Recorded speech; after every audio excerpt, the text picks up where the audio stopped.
रोशनपुर नाम के गांव में चंदा और शांति नाम की जिठानी और देवरानी रहती थी। चंदा का पति बहुत पैसे वाला था। उनके पास किसी भी चीज की कोई कमी नहीं थी और उसके विपरीत शांति का पति बहुत ही गरीब और नशेड़ी था। शांति चंदा के घर में काम करके अपना घर चलाती थी। भाभी, घर पर खाने के लिए कुछ भी नहीं है। अगर आप थोड़ा खाना दे पाए तो बहुत मेहरबानी होगी। मुझे जो भी पैसे मिलते हैं वो तो आपके देवर नशे में उड़ा देते हैं। ये तुम लोगों का ना रोज रोज का ड्रामा हो गया है। अब देवर जी कमाते नहीं है तो मैं क्या करूं? तुम्हारा पति तो तुम्हारी सारी कमाई दारू में उड़ा देता है। रहने दो भूखा उसे।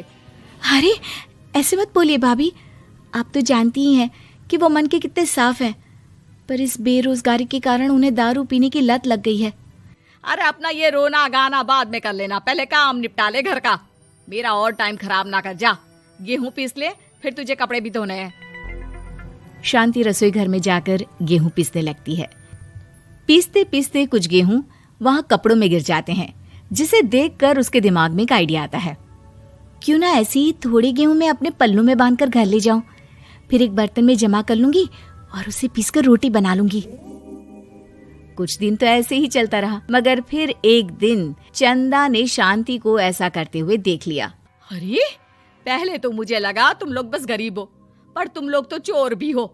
चोरनी कहीं की। मुझे तो लगता था तू गेहूं पिसती है, पर तू तो अपने पल्लू में गेहूं छुपाकर ले जाती है। निकल मेरे घर से। मुझे माफ कर दो भाभी, हमारे पास खाने के लिए एक दाना तक नहीं था, इसलिए मुझे ये सब करना पड़ा। अरे तुम लोग मेरे रिश्तेदार हो, इसीलिए दया कर कर तुझे मैंने अपने घर पे काम पर रख लिया, पर तू और तेरा पति हमारे खानदान का नाम मिट्टी में मिलाने पर उतारू हो चुके हैं। आपको मुझे जितनी गालियां देनी है दीजिए, मारना है तो मार भी लीजिए भाभी, पर मुझे काम से मत निकालिए।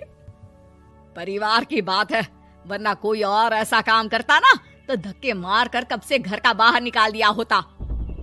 रोते रोते शांति अपने घर चली जाती है, जहाँ उसका नशेड़ी पति कहता है, अरे कहाँ रह गई थी कामचोर?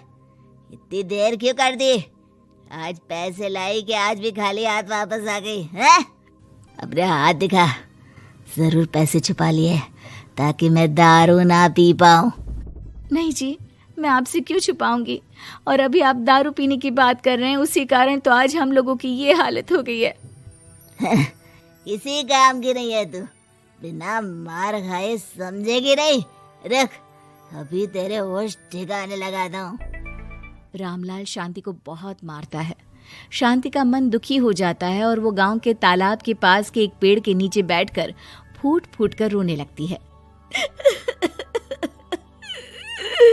मैंने कभी किसी का बुरा नहीं किया, फिर भी भगवान मेरे साथ ऐसा क्यों कर रहा है? मैं तो रामलाल जी की फिक्र करती हूँ, फिर भी उन्होंने मुझे इतना मारा। तभी उसे एक आवाज सुनाई देती है, रोने की कोई जरूरत नहीं है बेटी, चिंता क्यों करती हो? ये आवाज कहाँ से आ रही है? शांति अपने आसपास देखती है, उसे कोई नहीं दिखता। वो ऊपर देखती है, जहाँ उसे एक छोटी सी परी दिखती है। आप कौन है? आप तो कोई परी लगती हैं। हाँ बेटी, मैं इसी पेड़ पर रहती हूँ। मैंने तुम्हारी सारी बात सुनी, अब तुम्हें फिक्र करने की कोई जरूरत नहीं। अपनी आंखें बंद करो। शांति आंखें बंद करती है और जादुई परी अपनी छड़ी घुमाती है। उसकी छड़ी घुमाते ही पेड़ के सारे पत्ते सुनहरे रंग के हो जाते हैं। परी उनमें से एक पत्ता तोड़ लेती है और फिर से अपनी छड़ी घुमाती है, जिसके कारण सारे पत्ते पहले की तरह साधारण से दिखने लगते हैं। आंखें खोलो बेटा। लो, इस पत्ते को ले जाकर अपने तकिए के नीचे रख देना। ये तो एक साधारण पत्ता है, इससे क्या होगा? ठीक है, अगर आप कहती हैं तो मैं इसे रख लेती हूँ। शांति उस पत्ते को लेकर अपने घर जाती है और अपने कमरे में तकिए के नीचे रखकर सो जाती है। सपने में उसे वही पेड़ वाली जादुई परी दिखाई देती है। बोलो शांति, क्या चाहिए तुम्हें? मैं चाहती हूँ हम बहुत अमीर हो जाए और मेरे पति नशा करना छोड़ दे, उन्हें कोई काम भी मिल जाए। कल जब तुम सुबह नींद से जागोगी, तुम्हारी इच्छा पूरी हो गई होगी। अगली सुबह शांति नींद से जागती है, अपने आसपास का नजारा देखकर चौंक जाती है। उसके बिस्तर पर चारों तरफ सोने चांदी रखे हुए थे। हे भगवान, कहीं मैं सपना तो नहीं देख रही? इतना सारा सोना, वो भी मुझ गरीब के पास। रामलाल जी को बताती हूँ, वो बहुत खुश होंगे। शांति जैसे ही कमरे के बाहर जाती है, वो देखती है कि रामलाल सूट बूट पहने काम के लिए बाहर जा रहा होता है। मुझे शहर में एक नौकरी मिल गई है शांति, मुझे आने में देर हो जाएगी, घर का ध्यान रखना। और इस तरह शांति बहुत अच्छा जीवन बिताने लगती है। उसके पास अब किसी भी चीज की कमी नहीं रह जाती। रातों रात शांति के पास आए इतने पैसों को देखकर उसकी जिठानी उससे पूछती है, अरे क्यों रे शांति, कहीं बड़ा हाथ मारा है क्या? अचानक तुम लोगों के पास इतना पैसा कैसे आ गया? नहीं भाभी, ये सब तो जादुई परी के दिए हुए पत्ते का कमाल है।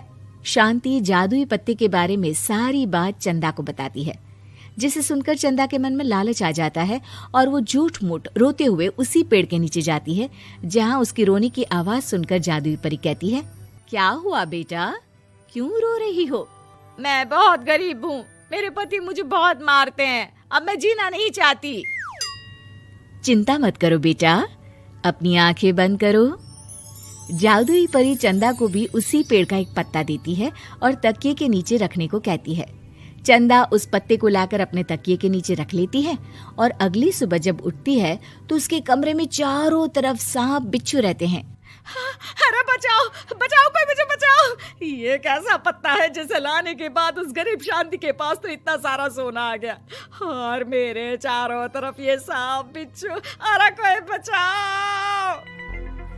चंदा अपनी जान बचाती हुई शांति के पास जाती है। चलिए भाभी, मुझे लगता है आपके घर में सांप बिच्छू को बस जादुई परी ही हटा सकती है। दोनों मिलकर जादुई परी के पास जाते हैं। ये सब तुम्हारे बुरे इरादों का नतीजा है चंदा। तुम झूठ मूठ बस पैसे के लालच के कारण यहाँ आकर रो रही थी, इसीलिए तुम्हें जादुई पत्ते ने उसकी सजा दी। अरे मुझे माफ कर दीजिए जादुई परी, मेरे मन में लालच आ गया था। अरे शांति, तुम भी मुझे माफ कर दो, मैंने तुम्हारे साथ बहुत गलत किया है, फिर भी तुम मेरी मदद के लिए आई। चंदा को अपनी गलती का एहसास हो जाता है, इसलिए जादुई परी उसके घर से सारे सांप बिच्छू को गायब कर देती है। चंदा और शांति आपस में मिलजुल कर रहने लगती हैं।